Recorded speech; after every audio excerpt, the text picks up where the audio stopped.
পুরুলিয়ার বিটি সরকার রোড আমরা দেখিয়েছিলাম আপনাদের রাস্তার উপরে কীরকম আবর্জনা ডাই করে ফেলা রয়েছে, গতকাল দেখিয়েছিলাম। আজ দেখা গেল তড়িঘড়ি পুরসভার লোক গিয়ে সেই রাস্তা পরিষ্কার করে সাফ করে দিচ্ছে। কিন্তু এখান থেকে নতুন প্রশ্ন উঠছে, রাস্তার মাঝখানে জঞ্জাল থাকবে কেন?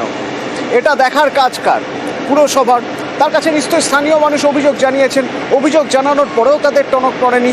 যখন দেখা যাচ্ছে এটা খবর হয়ে গেছে, সবার মুখে মুখে ঘুরছে, সবার মোবাইলে এই খবর এই ছবি ঘুরছে, তারপরে কাজ হচ্ছে। ইন্দ্রজিৎ রয়েছেন আমার সঙ্গে। ইন্দ্রজিৎ, প্রত্যেকবার কি এইভাবেই কাজ করাতে হবে নাকি?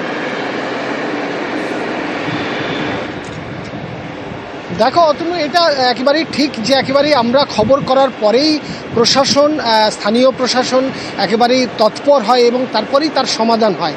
এক্ষেত্রেও তাই হয়েছে। পুরুলিয়া পৌরসভার বিটি সরকার রোড শহরের গুরুত্বপূর্ণ রাস্তা, এবং সেখানে দেখা যাচ্ছিল গতকাল জঞ্জাল এত রয়েছে যে রাস্তার সিংহভাগ দখল করে রেখেছে, যানজট হচ্ছে, দুর্ঘটনা ঘটছে।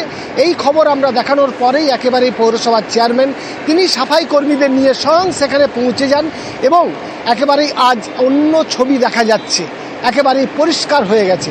যদিও পৌরসভার তরফ থেকে দাবি করা হচ্ছে যে স্থানীয় বাসিন্দা যারা তারা তাদের সতর্ক হতে হবে, পুরুলিয়াবাসীকে সতর্ক হতে হবে, সচেতন হতে হবে। তার কারণ ময়লা ফেলার একটা নির্দিষ্ট সময় করতে হবে, না হলে এই সমস্যা আবার নতুন করে হবে। তবে যেটা হয়েছিল সেটা ঠিক না।